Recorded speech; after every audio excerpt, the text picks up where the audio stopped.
اقرأوا سورة البقرة فإن أخذها بركة وتركها حسرة ولا تستطيعها البطلة.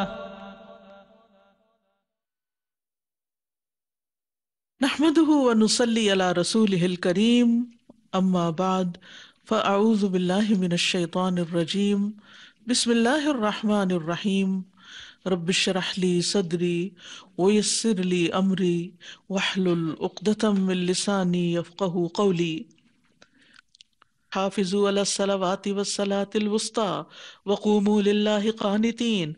سب نمازوں کی حفاظت کرو، بالخصوص درمیانی نماز کی، اور اللہ کے لیے فرما بردار بن کر کھڑے ہو جاؤ. یہ جو گھریلو معاملات ہوتے ہیں نا، ان میں پڑھ کے بندہ نمازوں سے غافل ہونے لگتا ہے یا تاخیر کرنے لگتا ہے. بچوں میں مصروف ہیں، شوہر کی بات مان رہے ہیں، وہ مہمان آ گئے ہیں، اس کا بھی چکانا ہے، اس کا بھی دینا ہے، یہ بھی کرنا ہے، وہ بھی کرنا ہے، اور پیچھے رہ گئی نماز. اس میں ہم کمپرومائز کر جاتے ہیں، چلو جلدی جلدی پڑھ لو. یا یہ کہ تاخیر سے پڑھتے ہیں. نہیں، اول وقت پڑھو، خصوصاً عصر کی نماز، کیونکہ عصر کی نماز میں وہ آپ نے فرمایا کہ منافق جو ہوتا ہے وہ سورج غروب ہونے کا انتظار کرتا رہتا ہے. جب دھوپ پیلی پڑتی ہے تو اٹھ کے دو چار ٹکرے مار لیتا ہے، جیسے مرغا زمین پہ ٹھونگے مارتا ہے. تو اس لیے خاص طور پر نماز کی حفاظت اور عصر کی نماز کی حفاظت کی بات کی گئی. اور نماز اسلام کی بنیادی تعلیم ہے، ایمان کی علامت ہے. نماز کی حفاظت مسلمان کی علامت ہے، اور دنیا کے کاموں کی وجہ سے نماز سے غافل نہیں ہونا چاہیے.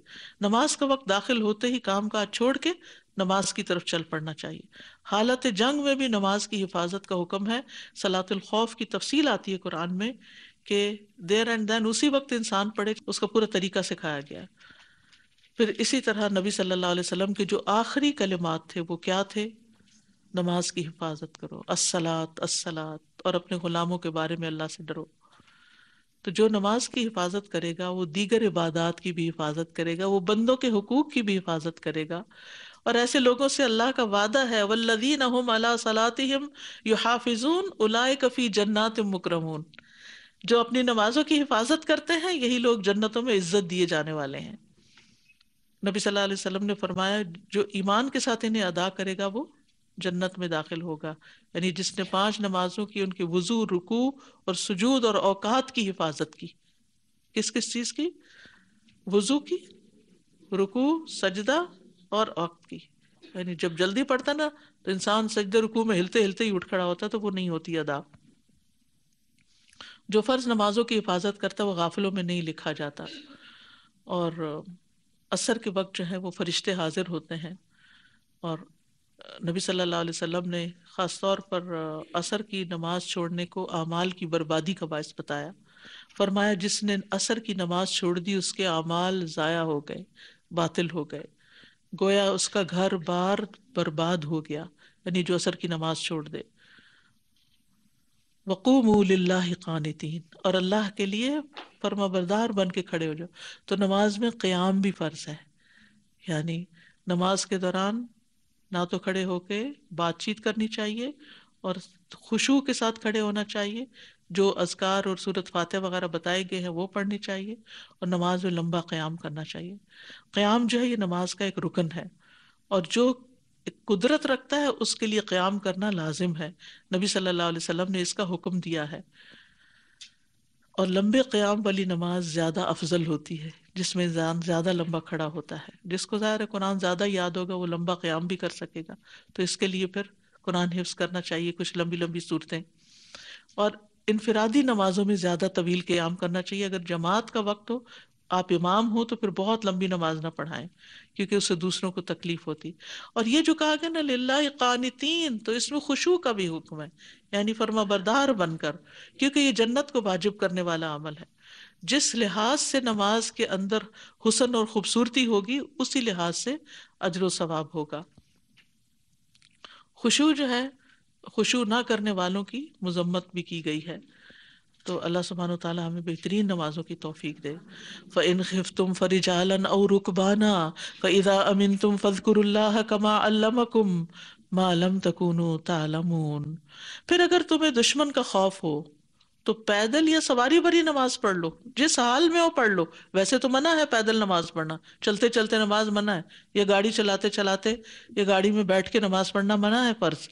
لیکن اگر خوف ہو تو پھر اس صورت میں اسی حال میں پڑھ لو. پھر جب تم امن میں آ جاؤ تو اللہ کو یاد کرو جیسے اس نے تمہیں سکھایا ہے جو تم نہیں جانتے تھے. تو یاد رکھیے خوف کی حالت میں نماز کی شرائط ساقط ہو جاتی ہیں، نماز کی رکعات کی تعداد بھی کم ہو جاتی ہے. فَإِذَا أَمِنْتُمْ فَاذْكُرُوا اللَّهَ كَمَا عَلَّمَكُمْ مَا لَمْ تَكُونُوا تَعْلَمُونَ. پھر جب تم امن میں ہو تو اللہ کو خوب یاد کرو، یعنی نماز میں اور نماز کے علاوہ اللہ کا ذکر کرتے رہو. کیسے؟ کما علمکم، اس کے سکھائے ہوئے طریقے کے مطابق. من گھڑت طریقے مت نکالو ذکر کرنے کے. ما لم تکونوا تعلمون کما علمکم ما لم تکونوا تعلمون، جو تم پہلے نہیں جانتے تھے. تو اس سے علم کی فضیلت پتہ چلتی ہے. تو اس میں ایک بات تو یہ ہے کہ نبی صلی اللہ علیہ وسلم کے طریقے پر نماز پڑھنی چاہیے، جیسے آپ نے فرمایا صلو کما رأیتمونی اصلی. اور مسنون نماز پڑھنے والے کے لیے ہی اللہ اور رسول کا ذمہ ہے، یعنی ان کی بخشش کا ذمہ ہے. لوگ دور دور سے آ کر نبی صلی اللہ علیہ وسلم سے نماز کا طریقہ سیکھتے تھے، اور صحابہ ایک دوسرے کو بیٹھ کر نماز کے طریقے سکھاتے تھے. ہمیں بھی یہ سنت ریوائز کرنی چاہیے. اور خاص طور پر جیسے کسی مسجد میں آپ گئے ہیں جمعہ پڑھنے یا ویسے، تو آپ نے دیکھا ہوگا کہ لوگ کئی غلطیاں کر رہے ہوتے ہیں، تو ہمیں بہت پیار سے اچھے طریقے سے کوئی ایک سٹیپ بتا دینا چاہیے کہ یہ چیز ایسے نہیں ایسے کر لیں. لیکن پیچھے نہ پڑ جائیں، کیونکہ آپ نماز میں اپنی نماز پہ فوکس کریں، کیونکہ اس سے آپ کا اپنا خشوع خراب ہو جائے گا. لیکن کچھ چیزیں اتنی آبویس ہوتی ہیں، مثلاً امام سے پہلے رکوع میں چلے گئے، اب آپ آنکھیں بند نہیں کر کے نماز پڑھ سکتے. آپ کو نظر آ رہا ہے کہ وہ آپ کا ساتھی جو ہے وہ پہلے رکوع کر رہا ہے، پہلے اٹھ رہا ہے، پہلے سجدے میں جا رہا ہے، پہلے اٹھ رہا ہے، تو نماز کے بعد اس کا ہاتھ پکڑنے پیار سے کہیں کہ امام کے پیچھے جب نماز پڑھتے ہیں تو امام کو فالو کرتے ہیں، پہلے نہیں جا سکتے، نماز نہیں ہوتی. بس مختصر سی بات کریں. اور اتق اللہ کے بعد کچھ لوگ تو مان جاتے ہیں اور کچھ لوگ اکڑ جاتے ہیں، تو کوئی بات نہیں، امر بالمعروف اور نہی عن المنکر بھی فرض ہے نا. پھر فرمایا والذین یتوفون منکم ویذرون ازواجا وصیۃ لازواجہم متاعا الی الحول غیر اخراج فإن خرجن فلا جناح علیکم فیما فعلن فی انفسہن من معروف واللہ عزیز حکیم. اور جو لوگ تم میں سے فوت ہو جائیں اور بیویاں چھوڑ جائیں، وہ اپنی بیویوں کے لیے 1 سال تک بغیر گھر سے نکالے فائدہ پہنچانے کی وصیت کریں. ہاں اگر وہ عورتیں خود نکل جائیں تو تم پر کوئی گناہ نہیں، جو بھی وہ اپنی ذات کے بارے میں بھلے طریقے سے فیصلہ کریں، اور اللہ بہت زبردست خوب حکمت والا ہے. یہ ابتدائے اسلام کا حکم ہے. آیت کا مطلب یہ ہے کہ کسی آدمی کی موت قریب ہو تو وہ اپنی بیویوں کے لیے وارثوں کو وصیت کر کے جائے کہ انہیں 1 سال تک اس گھر کے اندر رہنے دینا، یہاں سے مت نکالنا، اور ان کا نان نفقہ بھی دیتے رہنا. لیکن اگر وہ خود ہی اس گھر کو چھوڑ دیں تو پھر ان کا وہ خود اپنی ذمہ دار ہیں، اولیاء پہ گناہ نہیں. تو پھر اس کے بعد کیا ہوا؟ میراث میں جب حصہ مقرر ہو گیا تو عدت کی مدت بھی پہلے 1 سال تھی، لیکن اب عدت کی مدت 4 ماہ 10 دن کر دی گئی، اور میراث میں حصہ دے کر اس کے بعد عورت کو 4 ماہ کے بعد 4 ماہ 10 دن اسی گھر میں رہنا ہے. اس کا مطلب ہے وہ گھر ان دنوں میں نہیں بکے گا، نہ تقسیم ہوگا جب تک وہ بیوہ اس کے اندر ہے. اس کے بعد تقسیم ہوگا، بیوہ کے ٹھکانہ الگ بنا دیا جائے یا وہ بچوں کے ساتھ چلی جائیں، لیکن یہ ہے کہ گھر وارثوں میں تقسیم ہو. یہ بہت بڑی غلطی ہمارے ہاں پائی جاتی ہے کہ جس میں پورے کا پورا بیوی کو دے دیا جاتا ہے ول کے ذریعے اور باقی وارثوں کو محروم کر دیا جاتا ہے. تو یہ چیز درست نہیں ہے.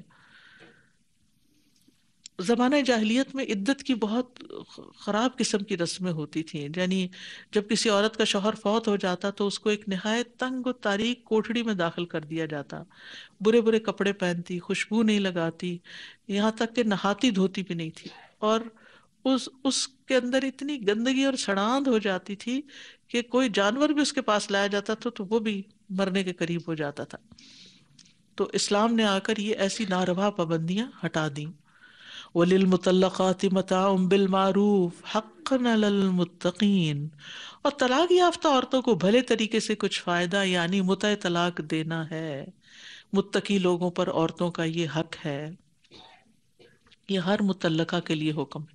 کسی کو بھی طلاق ہو اس کو ساتھ گفٹ دینا ضروری ہے. جن کے اندر تقویٰ ہوگا وہ یہ لازمی کریں گے. اس کا یہ مطلب نہیں کہ غیر متقی لوگوں پہ لازم نہیں، مطلب یہ ہے کہ یہ تقویٰ کی علامت ہے.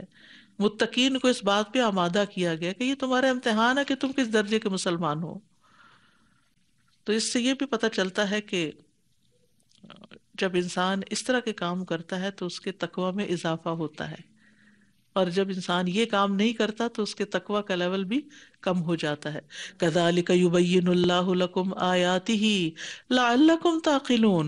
اسی طرح اللہ تمہارے لیے اپنی آیات کو واضح کرتا ہے تاکہ تم عقل سے کام لو.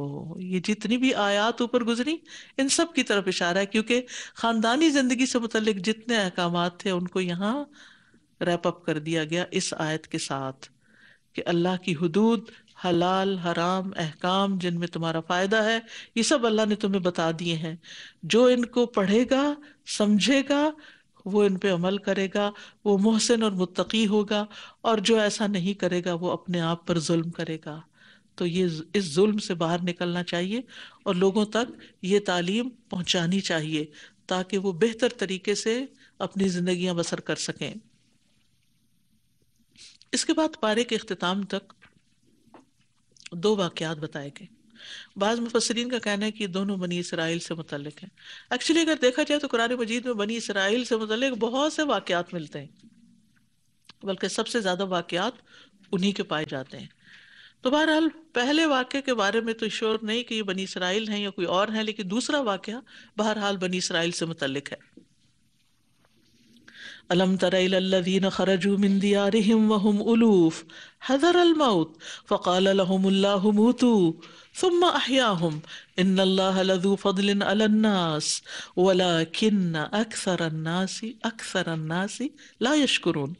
کیا آپ نے ان لوگوں کی طرف نہیں دیکھا جو موت سے بچنے کے لیے اپنے گھروں سے نکل پڑے اور وہ ہزاروں کی تعداد میں تھے؟ تو اللہ نے ان سے فرمایا مر جاؤ، پھر اس نے انہیں زندہ کر دیا. بے شک اللہ لوگوں پر بڑا فضل فرمانے والا ہے، لیکن اکثر لوگ شکر ادا نہیں کرتے. کہا جاتا ہے کہ دشمن کے حملے سے ڈر کے، بعض روایت میں آتا ہے کہ کوئی وبا پھوٹ پڑی تھی اس وجہ سے، بہرحال کوئی بھی ایسا سبب تھا جس میں ان پہ موت کا خوف طاری ہو گیا کہ ہم اگر اس زمین پہ رہے تو ہم مر جائیں گے، لہٰذا سب نے یہی سوچا کہ یہاں سے نکل پڑے.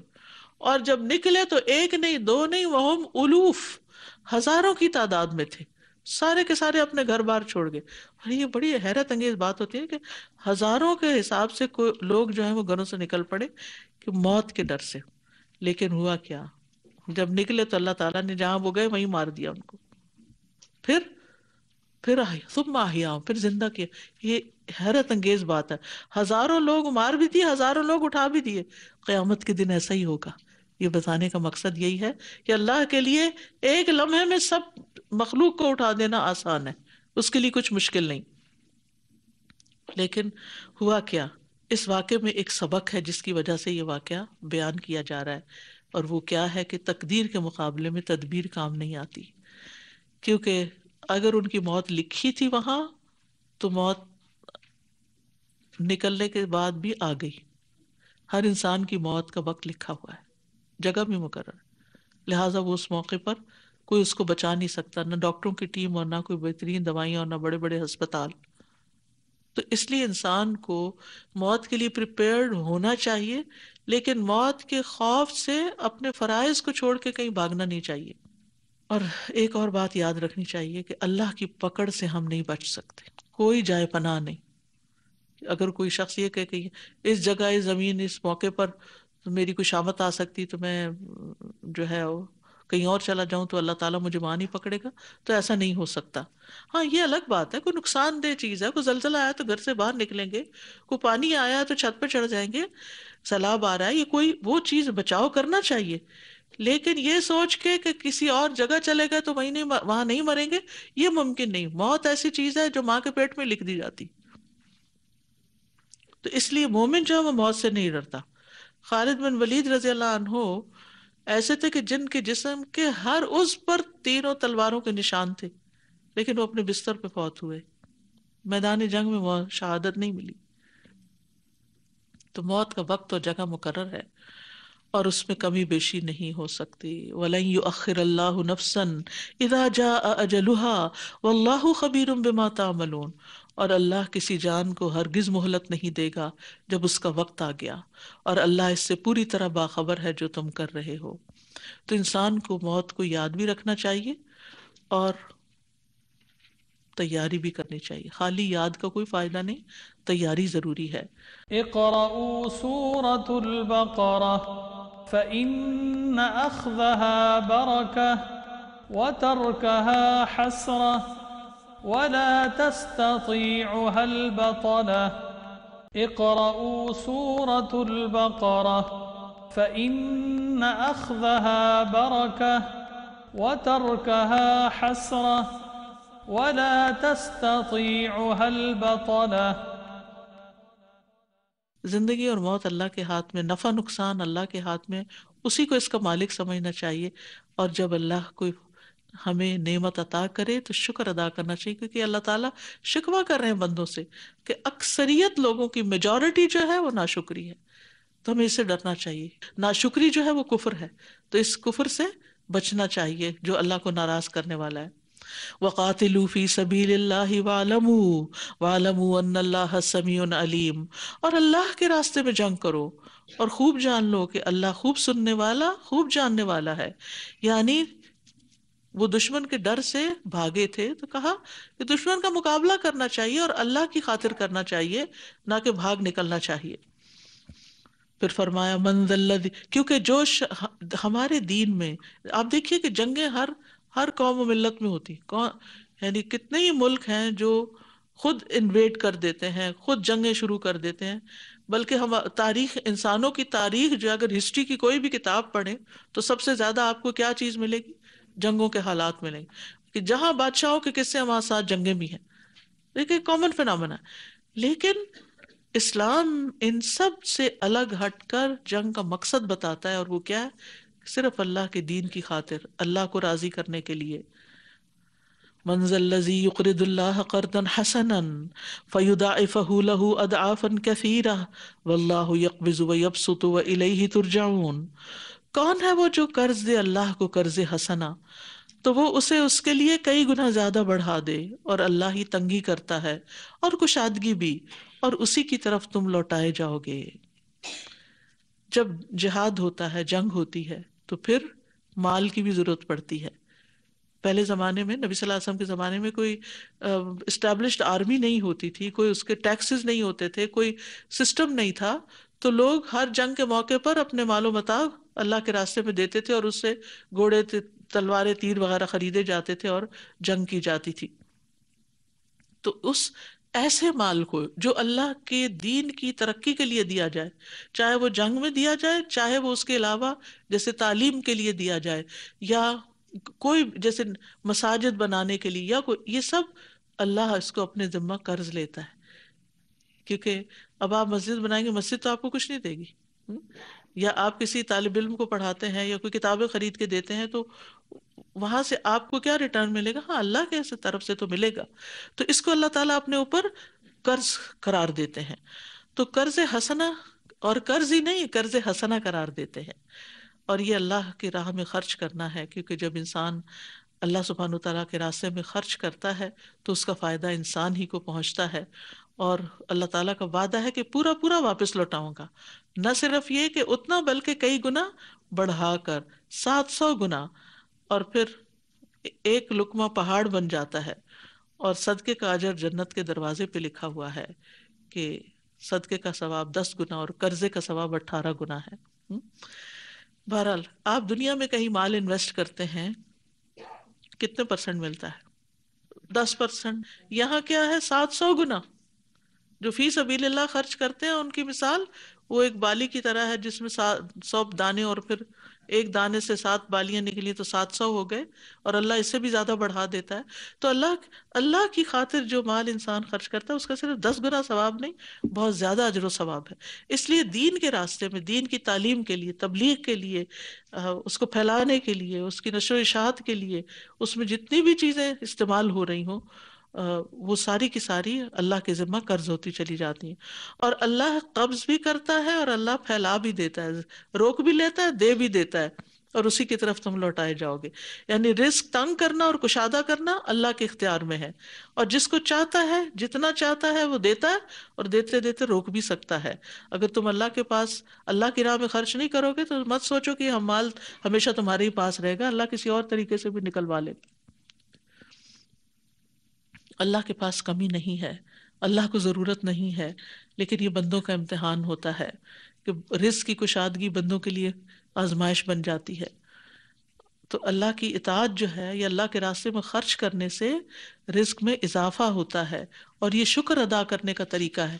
اور جب انسان اللہ کے راستے میں خرچ نہیں کرتا تو یہ ناشکری ہے، اور اس سے جو بچا بچا کے رکھتا وہ بھی کسی نہ کسی طرح نکل جاتا ہے.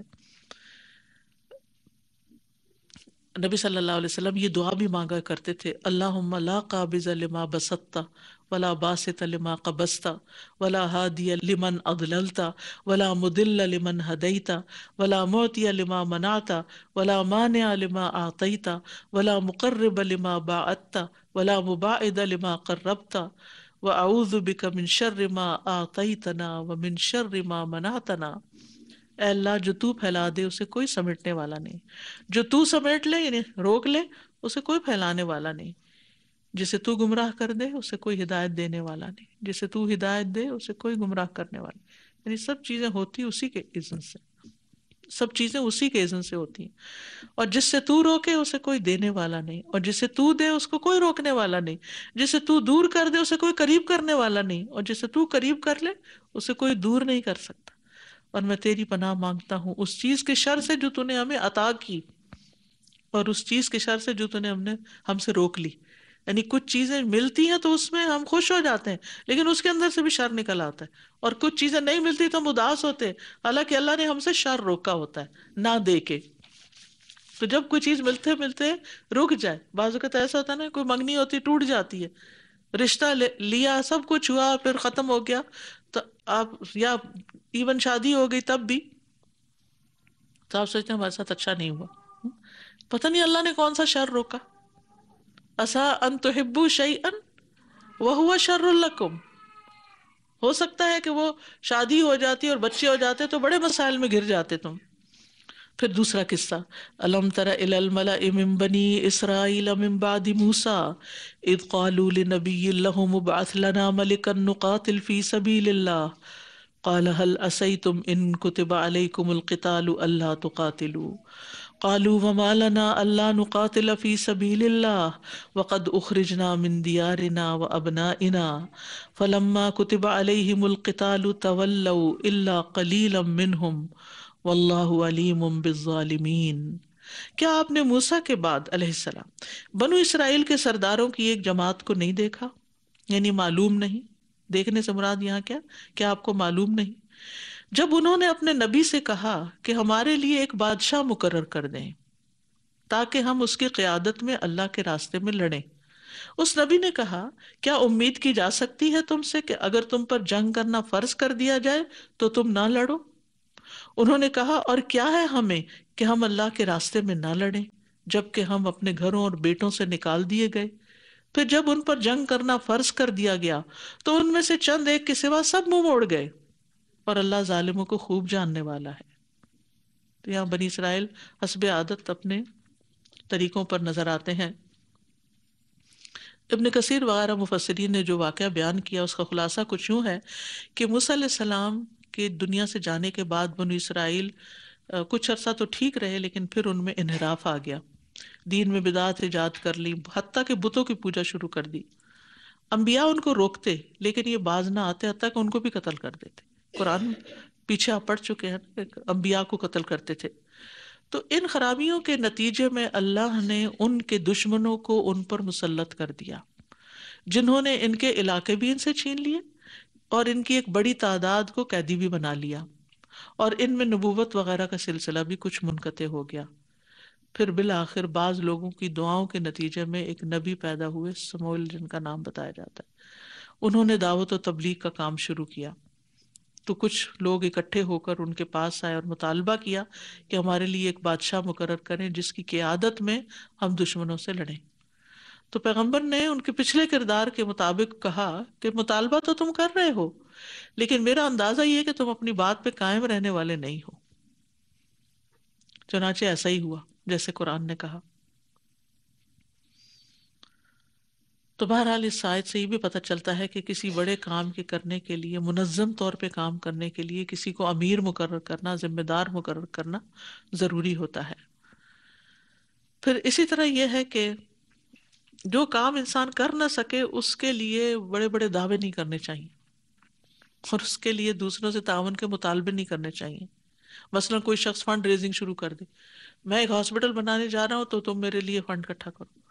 بھئی آپ اپنی حیثیت دیکھیں، آپ کو کوئی سمجھ بوجھ بھی ہے اسپتال بنانے کی، یا ایسے ہی پیسہ جمع کر رہے ہو؟ کئی دفعہ ایسے ہوتے ہیں پروجیکٹس اندھا دھند بغیر پلاننگ کے شروع کر لیے جاتے ہیں اور وہ لوگوں کا پیسہ برباد ہو جاتا ہے. کچھ لوگ تو اپنے بزنس میں یہی کرتے ہیں، بغیر پلاننگ کے انویسٹمنٹ کرتے ہیں اور پھر سب کچھ ڈبو کے بیٹھ جاتے ہیں. بہرحال خود کو مشکل میں ڈالنے سے بچنا چاہیے. انسان کسی بھی کام کو شروع کرنے سے پہلے یہ دیکھے کہ میں اس کا اہل بھی ہوں یا نہیں، میں یہ کرنے کے قابل ہوں یا نہیں، اور اگر آپ اس کام کے کرنے کے قابل نہیں تو آپ اس کو شروع مت کریں.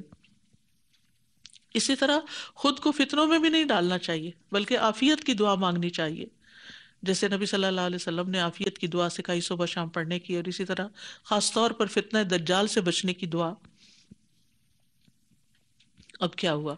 وقال لهم نبيهم ان الله قد بعث لكم طالوت ملكا قالوا انا يكون له الملك علينا ونحن احق بالملك منه ولم يؤت سعة من المال قال ان الله اصطفاه لكم عليكم وزاده بسطة في العلم والجسم والله يؤتي ملكه من يشاء والله واسع عليم.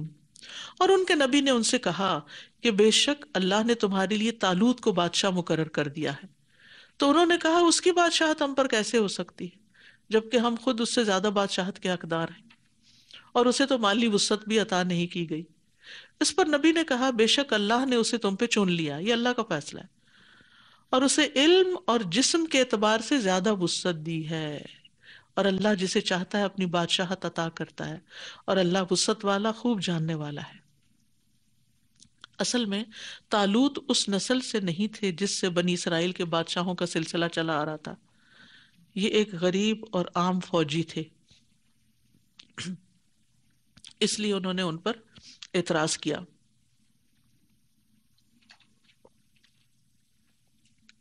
تو پیغمبر نے کہا یہ میرا انتخاب نہیں، یہ اللہ کا انتخاب ہے. تو اللہ سبحانہ وتعالیٰ نے ان کو کس بنا پہ منتخب کیا تھا؟ دو کوالٹیز، ایک علم میں زیادہ دوسرے لوگوں کے مقابلے، دوسرے جسمانی قوت اور صحت. لیڈرشپ کے لیے یہ دو کوالٹیز مسٹ ہیں. صرف نام کا کوئی بٹھا دینا، صرف ایک سمبل، یہ درست نہیں. جس کو حکومت کرنی ہی نہیں آتی، جس کو لوگوں کو گائیڈ کرنا ہی نہیں آتا، اسے اپنا لیڈر منتخب کر لینا اس وجہ سے کہ وہ بہت مالدار ہے، شاید اپنے پیسوں سے ہماری مدد کرے گا، تو یہ غلط طریقہ ہے. تو بہرحال اللہ سبحانہ و تعالیٰ نے اس کو چن لیا، اس کو ذہنی اور علمی فضیلتیں عطا کی، جسمانی. اور پھر یہ بھی یاد رکھیے کہ جو علمی فضیلت ہے وہ جسمانی فضیلت سے بھی بہتر ہے. بہرحال جسمانی قوت کی اپنی جگہ اہمیت ہے. اقرأوا سورة البقرة فإن أخذها بركة وتركها حسرة ولا تستطيعها البطلة. اقرأوا سورة البقرة فإن أخذها بركة وتركها حسرة ولا تستطيعها البطلة. حضرت موسیٰ علیہ السلام جب مدین گئے تھے تو جس بچی نے اپنے والد کو کہا تھا کہ اس کو کام پہ رکھ لیں، تو اس نے کیا کہا تھا؟ ان خیر من استاجرت القوی الامین. بہترین آدمی جسے آپ اجرت پہ رکھنا چاہیں وہی ہو سکتا ہے جو طاقتور اور امین. طاقتوری سے مراد صرف جسمانی قوت ہی نہیں بلکہ جو کام اس کو دیا جا رہا ہے وہ کرنے کی طاقت رکھتا ہو. جبریل علیہ السلام کی صفت بھی آتی ہے قرآن میں، ذی قوت عند ذی العرش مکین، بڑی قوت والے ہیں، عرش والے کے ہاں بڑی بڑا رتبہ رکھتے ہیں، وہاں ان کا حکم مانا جاتا ہے، مطاع ثم امین، امانت دار ہیں. اور ویسے بھی یاد رکھیے قوی مومن اللہ کو زیادہ محبوب ہوتا ہے. یعنی اور قوت سے مراد جسمانی، ایمانی، اخلاقی، ہر لحاظ سے قوت ہے. اور اس آیت سے جو چیز سمجھ آ رہی ہے وہ یہ کہ کمزور لوگوں کو کوئی ذمہ داری نہیں دینی چاہیے، اور جن کے اندر اہلیت نہ ہو پھر وہ کوئی ذمہ داری قبول کر لے تو وہ گناہ گار ہوں گے. یعنی ایک شخص کو پتا ہے میں یہ کام نہیں کر سکتا لیکن وہ اپنے آپ کو آفر کر دیتا میں کروں گا میں کروں گا. لوگوں کو بعض اوقات شوق ہوتا ہے نا لیڈرشپ کا، لیکن آپ کو پتا ہے نہ آپ کے پاس وقت ہے، نہ آپ کے پاس صحت ہے، نہ آپ کے پاس ہمت ہے، اور پھر بعض اوقات کہتے نہیں بھی، لیکن اگر ان کے مقابلے میں کسی اور کو پریفر کیا جائے تو ناراض بھی ہو جاتے ہیں، پیچھے ہٹ جاتے ہیں، اب تو ہم کچھ بھی نہیں کریں گے کیونکہ ہمیں نہیں چنا گیا. تو یہ ذمہ داریاں جو ہوتی ہیں یہ ایک بڑا بہت بھاری چیز ہوتی ہیں. اس کا شوق نہیں رکھنا چاہیے اور اس کی امید بھی نہیں رکھنی چاہیے، اس سے بلکہ بچنا چاہیے، کیونکہ انسان کے اوپر سب کی ذمہ داری ہو جاتی ہے جن پر بھی وہ لیڈر بنایا جاتا ہے. پھر اسی طرح آپ دیکھیے کہ کچھ لوگوں کو جب ذمہ داری ملتی ہے تو وہ کسی اور کو کام میں شریک ہی نہیں کرتے، وہ سب کچھ خود ہی کرنا چاہتے ہیں. اس سے پھر ٹیم کے اندر محبت پیدا نہیں ہوتی. کچھ لوگ ڈرتے ہیں، وہ کسی اور کو آگے ہی نہیں آنے دیتے، انسیکیور ہوتے ہیں، وہ سمجھتے ہیں کہ شاید یہ آگے نکل گیا تو پھر مجھے تو کوئی مانے گا ہی نہیں. نہیں، ہمیں دیکھیں جو بہترین لیڈر ہوتا ہے نا وہ رائی ہوتا ہے. رائی پیچھے سے لیڈ کرتا ہے، آگے سے نہیں. رائی کون ہوتا ہے؟ شپرڈ. شپرڈ جو ہوتا ہے وہ بکریوں کو کہاں رکھتا ہے؟ ان کو آگے رکھتا ہے، یعنی اپنی ٹیم کو اپنے سے آگے رکھتا ہے، خود پیچھے رہ کے ان کی نگرانی کرتا ہے، ان کی حفاظت کرتا ہے، ان کے حقوق کی ٹیک کیئر کرتا ہے، واچ کرتا ہے، سپروائز کرتا ہے، لیکن ہر چیز میں دھونس اور ہر چیز میں ڈکٹیٹ کرانا یہ نہیں کرتا. وقال لهم نبيهم ان آیۃ ملکہ ان یأتیکم التابوت فیہ سکینۃ من ربکم وبقیۃ مما ترک آل موسیٰ وآل ہارون تحملہ الملائکہ ان فی ذلک لآیۃ لکم ان کنتم مؤمنین. اور ان کے نبی نے ان سے کہا کہ بے شک اس کی بادشاہت کی علامت یہ ہوگی کہ تمہارے پاس وہ تابوت واپس آ جائے گا جس میں تمہارے رب کی طرف سے تسکین بھی ہے، اور آل موسیٰ اور آل ہارون کے چھوڑے ہوئے بقیہ جات بھی ہیں جسے فرشتے اٹھائے ہوئے ہوں گے. یقیناً اس میں تمہارے لیے بے شک ایک بڑی نشانی ہے اگر ہو تم ایمان لانے والے. تو یہاں پر انہوں نے مزید کنفرم کیا، اشور کیا کہ ان کی بادشاہت کی نشانی کیا ہے کہ تمہیں کامیابی ہوگی، تمہارے اوپر تمہارے جو وہ ایک باکس تھا جس میں موسیٰ علیہ السلام کے اور دیگر لوگوں کے تبرکات تھے، وہ ان سے دشمنوں نے چھین لیا تھا، کہ وہ واپس آئے گا. اور یہ ہے کہ تمہارے رب کی طرف سے تمہیں سکینت نصیب ہوگی. لیکن یہ پھر بھی ماننے کو تیار نہ ہوئے. اور سکینت وہ اطمینان ہوتا ہے جو بندوں کے دلوں میں ڈالا جاتا ہے، اور سکینت اللہ کی طرف سے آتی ہے. اور قرآن مجید میں 6 مقامات پر سکینت کا ذکر ہے کہ مشکل وقت میں، بیماریوں میں، تکلیفوں میں، خوف کے وقت اس کو پڑھنا چاہیے. دل کے سکون کا باعث بنتا ہے، بے قراری اور بے چینی دور ہوتی ہے، ایمان میں اضافے کا سبب ہے ان آیات کا پڑھنا، کیونکہ اس سے اللہ کے اوپر توکل بڑھتا ہے. اب کیا ہوا؟ ان کو یقین دلا کے لشکر لیا اور چل پڑے وہ. فلما فصل طالوت بالجنود قال ان اللہ مبتلیکم بنہر فمن شرب منہ فلیس منی ومن لم یطعمہ فانہ منی الا من اغترف غرفۃ بیدہ فشربوا منہ الا قلیلا منہم فلما جاوزہ هو والذین آمنوا معہ قالوا لا طاقة لنا اليوم بجالوت وجنودہ قال الذین یظنون انہم ملاقو اللہ کم من فئة قلیلة غلبت فئة کثیرة بإذن اللہ واللہ مع الصابرین. پھر جب طالوت لشکروں کے ساتھ روانہ ہوا تو اپنی فوج سے کہا یقیناً اللہ تمہیں ایک نہر کے ذریعے آزمانے والا ہے. جب آپ شوق ظاہر کرتے ہیں نا میں اللہ کے دین کا کام کروں گی، تو ٹیسٹ آئے گا، آپ کی سچائی ثابت ہو جائے گی کہ آپ واقعی سچے ہیں اپنی بات میں یا نہیں. تو جس نے اس میں سے، تو انہوں نے کہا کہ اللہ تمہیں ایک نہر کے ذریعے آزمانے والا ہے. دنیا کی نعمتیں آزمائش بنتی ہیں، تو جس نے اس میں سے سیر ہو کے پانی پی لیا تو وہ مجھ سے نہیں. اور جس نے اس کو نہیں چکھا تو یقیناً مجھ سے ہے، مگر جو اپنے ہاتھ سے ایک چلو بھر لے تو سوائے چاند دیکھ کے انہوں نے اس میں سے پانی پی لیا، خوب پانی پیا، پیاسے تھے، ظاہر سفر کر رہے تھے۔ پھر جب اس نے اور ان لوگوں نے جو اس کے ساتھ ایمان لائے تھے اس نہر کو پار کر لیا تو وہ کہنے لگے آج ہمارے پاس جالوت اور اس کے لشکروں کے ساتھ مقابلہ کرنے کی کوئی طاقت نہیں۔ جیسے روزہ کھول کے آپ پانی پی بیٹھے تو پھر تراویح پڑھنے کی ہمت کم ہو جاتی ہے۔ تو سمجھدار لوگ سوچ سمجھ کے کھاتے ہیں کہ اگلی عبادت بھی ہے۔ اس موقع پر جو لوگ اس بات کا یقین رکھتے تھے کہ وہ اللہ سے ملاقات کرنے والے ہیں کہنے لگے، کتنی ہی بار ایسا ہوا کہ چھوٹی جماعت بڑی جماعت پر اللہ کے اذن سے غالب آتی رہی اور اللہ صبر کرنے والوں کے ساتھ ہے۔ تو یہاں امیر کی اطاعت کی اہمیت پتہ چلتی ہے کہ جو وہ کہتا ہے وہ ماننا چاہیے اور وہ کسی وجہ سے کہتا ہے۔ اور یہاں آپ دیکھیں کہ طالوت کے لشکر کی تعداد بہت کم رہ گئی جب بڑی فوج کے ایک بڑے حصے نے پانی پی کے لڑنے سے انکار کر دیا، اور کہا جاتا ہے کہ یہ اتنی تعداد تھی جیسے جنگ بدر میں مسلمانوں کی تعداد تھی۔ تو اسی لیے آپ دیکھیں کہ اللہ سبحانہ وتعالیٰ نے کیا کہا، کم من فئۃ قلیلۃ غلبت فئۃ کثیرۃ باذن اللہ واللہ مع الصابرین۔ اللہ صبر کرنے والوں کے ساتھ ہے، اس لیے کیا ہوا کہ وہ تھوڑی تعداد میں ہوتے ہوئے بھی دشمن پہ غالب آ گئے، کیونکہ خالص لوگ چھٹ کے الگ ہو گئے۔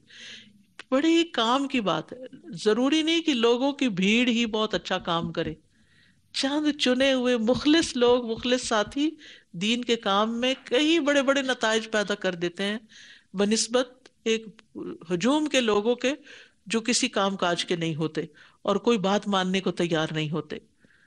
تو اس سے یہ بھی ایک بات پتہ چلتی ہے کہ ٹیم چاہے چھوٹی ہو لیکن مخلص لوگوں کی ہو۔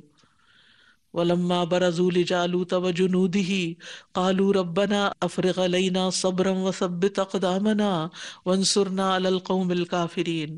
اور جب وہ جالوت اور اس کے لشکروں کے مقابل ہوئے تو کہنے لگے، اے ہمارے رب ہم پر صبر انڈیل دے اور ہمارے قدم جما دے اور اس کافر قوم کے مقابلے پر ہماری مدد فرما۔ تو یاد رکھیے صبر، قوت اور دشمن پہ غلبہ پانے کے لیے اللہ کی مدد ضروری ہوتی ہے۔ تو یہاں لڑائی میں صبر کرنے والوں کی تعریف کی گئی کہ انہوں نے صبر مانگا۔ صبر جو ہے وہ کامیابیوں کا ذریعہ بنتا ہے، دنیا اور آخرت میں کامیابیاں۔ اور وانصرنا، اللہ کی مدد مانگنا، وانصرنا علی القوم الکافرین۔ یاد رکھیے کہ اللہ کی مدد سے ہی انسان دنیا میں کامیاب ہو سکتا ہے۔ فَهَزَمُوهُمْ بِإِذْنِ اللَّهِ وَقَتَلَ دَاوُودُ جَالُوتَ وَآتَاهُ اللَّهُ الْمُلْكَ وَالْحِكْمَةَ وَعَلَّمَهُ مِمَّا يَشَاءُ وَلَوْلَا دَفْعُ اللَّهِ النَّاسَ بَعْضَهُم بِبَعْضٍ لَفَسَدَتِ الْأَرْضُ وَلَكِنَّ اللَّهَ ذُو فَضْلٍ عَلَى الْعَالَمِينَ۔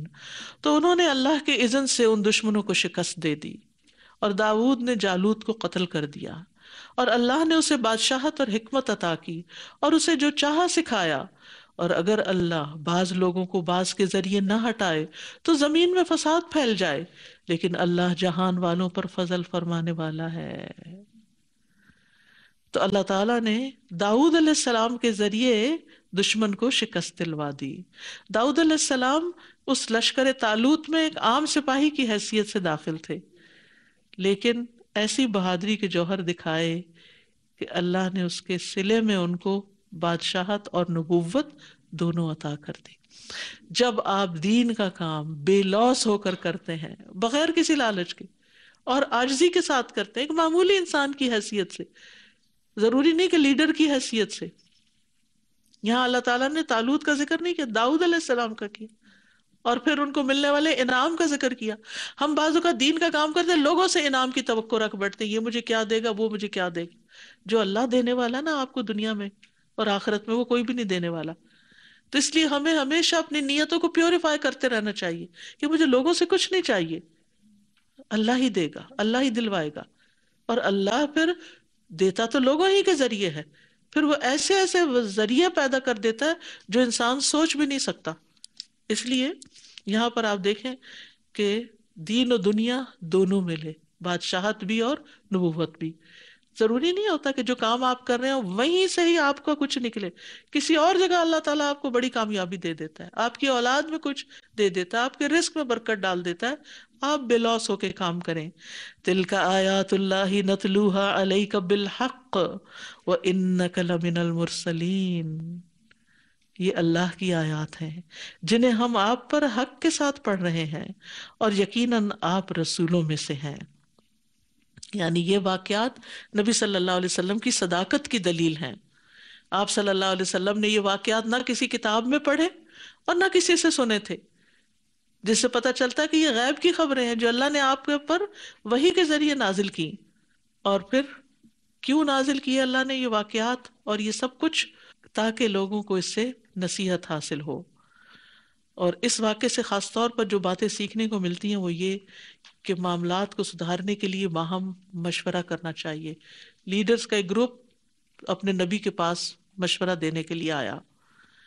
پھر شکوک و شبہات کے بعد حق زیادہ واضح ہو جاتا ہے. انہوں نے کہا اس کے پاس مال نہیں، اس کے پاس کوئی شان و شوکت نہیں، طالوت کے پاس، ہم زیادہ حقدار ہیں. تو اللہ تعالیٰ نے وجہ بتا دی. بعض اوقات لوگ آپ پہ بھی ڈاؤٹ کرتے ہیں، جب آپ کلیریفائی کرتے ہیں ان کی تسلی ہو جاتی. تو دین کے راستے میں اللہ کا حکم ماننے میں اگر کوئی آپ کے اوپر اعتراض کرتا ہے، آپ کو کریٹیسائز کرتا ہے، تو آپ کو مزید نکھرنے کا موقع ملتا ہے. آپ لوگوں کو جواب بھی دیتے ہیں اور اس کے ساتھ ساتھ مزید اپنے آپ کو بھی بہتر بناتے ہیں. پھر اسی طرح یہ کہ لیڈرشپ کے لیے 2 کوالٹیز بڑی ضروری ہیں، علم اور قوت.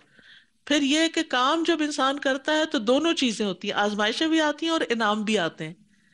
تو آزمائشوں سے گھبرا کر کام چھوڑنا نہیں چاہیے، اللہ کی طرف سے ملنے والے انعام کی توقع رکھنی چاہیے. بڑے کاموں میں یا چھوٹے خود پہ بھروسہ نہیں کرنا چاہیے. آئی کین ڈو دیٹ، میرے لیے تو بائیں ہاتھ کا کھیل ہے، مجھے کچھ مشکل نہیں.